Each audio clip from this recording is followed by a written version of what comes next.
The Soldier is the best class in Team Fortress 2. Let me explain. Team Fortress 2 was released on October 10th, 2007 in the subgenre of class-based shooters, which you might ask what that even is, or you would have asked that question in 2007. See, the idea that you could have different characters with varying health pools as well as weapons capable of vastly different firepower that are all supposedly balanced was a concept foreign to that time.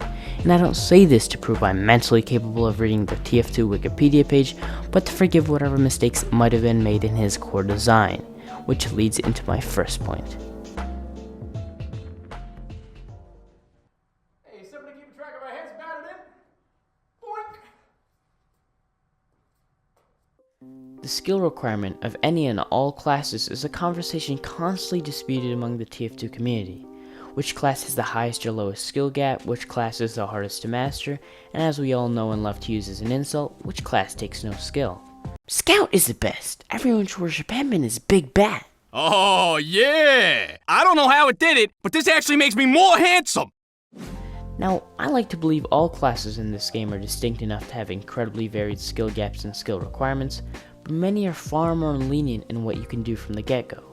For example, a new to the game engineer might get one kill by the chance that he somehow knows a decent sentry spot and how to even place his sentry in the first place, but the second an adequate spy comes around the corner, he's toast. The skill requirement for spy is seemingly even higher because the strange gadgets that make him any more than a brash baguette boy will surely be difficult to get the hang of. For soldier, our beloved class, the only skill you need to know to be efficient in battle is to aim at the feet. Yeah, that's it. Once you learn that simple tip, not much more is required to be a legitimate asset to your team. Your stock secondary weapon is a standard shotgun, and while many have the same exact tool, each one that does has far less health, making it considerably harder to perform with the weapon. For Scout, there's a lot to learn before you become competent because you have such low health and have to master dodging and using your movement to the best of your ability until you're an asset to your team.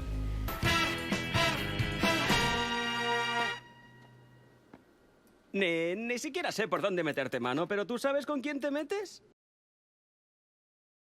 Pyro is widely stigmatized as requiring no skill, but its primary form of attack, his flamethrower, is short-ranged, which forces you to get into position to do well, which is a much harder skill in TF2 than most games because it's more than just running around the map until you're behind them. Demo has hard to hit pills, and the sticky launcher has quite the learning curve to transition you from setting down traps to using it in face-to-face combat.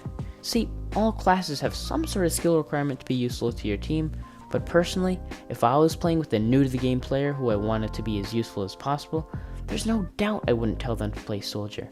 They can take out sentries easily, their primary weapon has high damage and high explosion radius, meaning more room for mistakes, their secondary is a hit scan weapon with considerable spread, once again making more room for mistakes, and the second highest health pool in the game, allowing for more mistakes to be made before you die.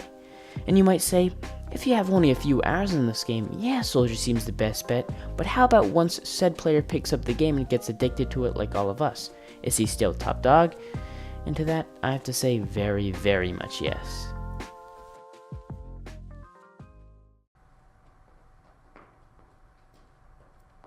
You really fucking watching this shit? Oh, please. I don't believe I'll be being too bold to say that much of the reason we stay stuck to specifically this game is because of the skill ceilings. There's so much to learn in this game and so many different ways to improve that can keep you interested for thousands on thousands of hours.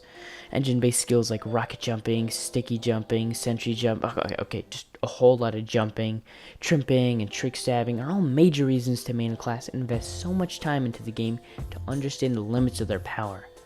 Putting aside these engine-based movement skills for now, there's so much to learn with Soldier. Aside from Demo, they're the only class that has to memorize, at least visually, the projectile speeds to allow for air shots, some of the most difficult yet rewarding actions you can perform.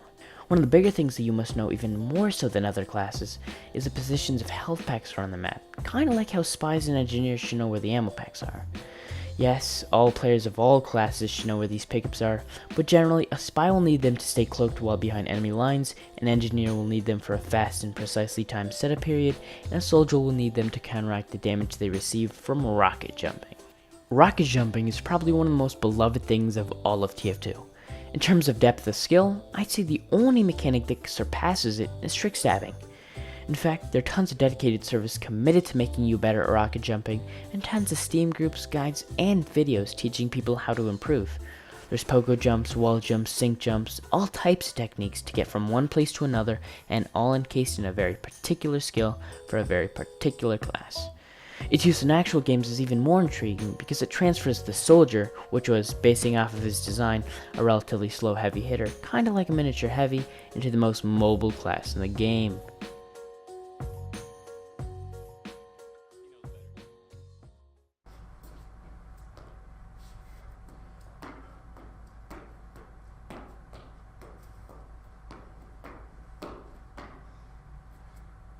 The basis of TF2 gameplay rides on your ability as a player to shoot and move.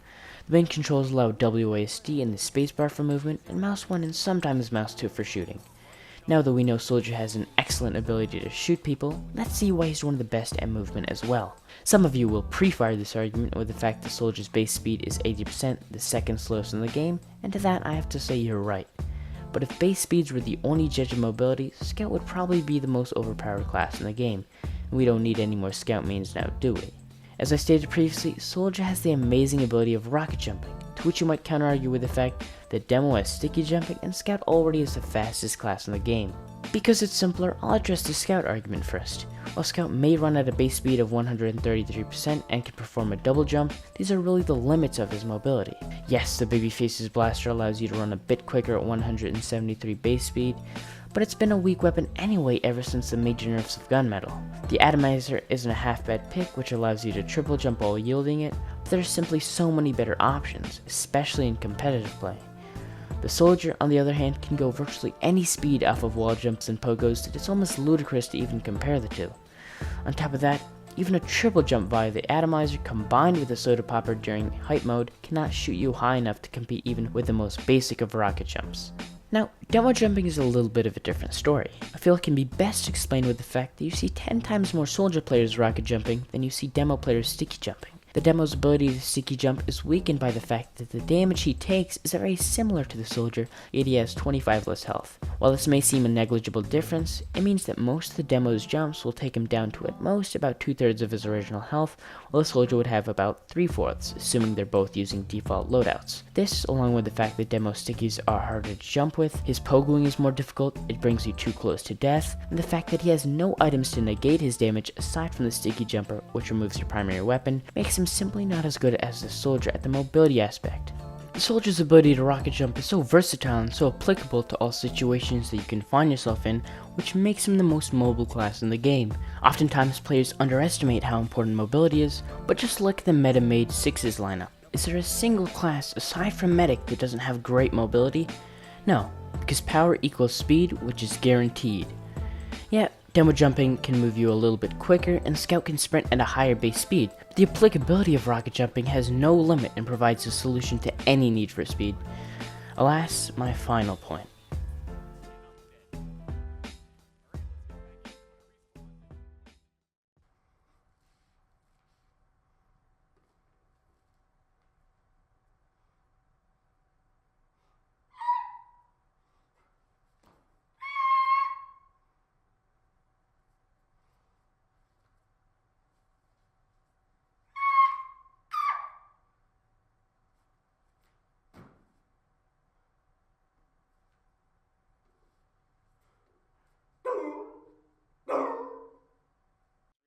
If you somehow still aren't on board with the belief that Soldier is the strongest class, take it from the dev team.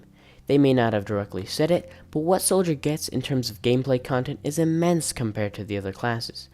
It's true Soldier may not get the most class-specific taunts and doesn't own the most hats, but what he gets in return through weaponry is more than worth it. Aside from melee weapons, the Soldier easily has the most options in both the primary and secondary slots. Not only that, but he has the most consistently viable options. What do I mean by that? Well, if it wasn't clear enough, I'll give you an example. The Scout may have a decent few primary weapons, but in terms of viability, the Babyface's blaster, Force of Nature, and Backscatter are not even close to competitive with the Scattergun. For the Soldier, not only are the other weapons viable, but they're properly situationally designed. Have no medic? Use a black box. Too many pesky scouts? Use direct hit.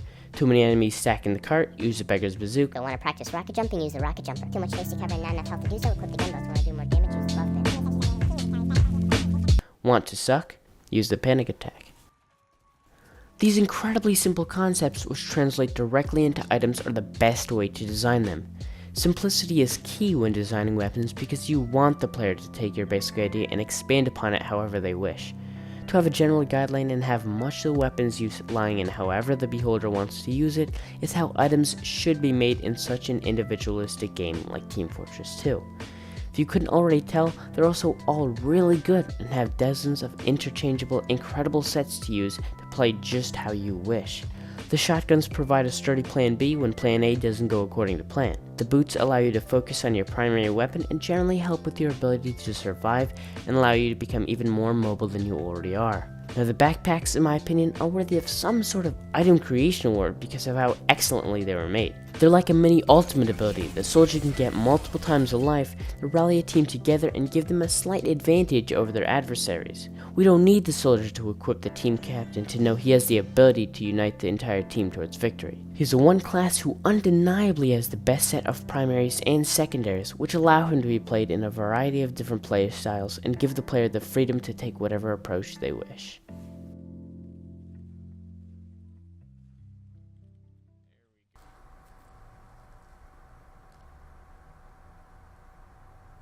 What a gamer.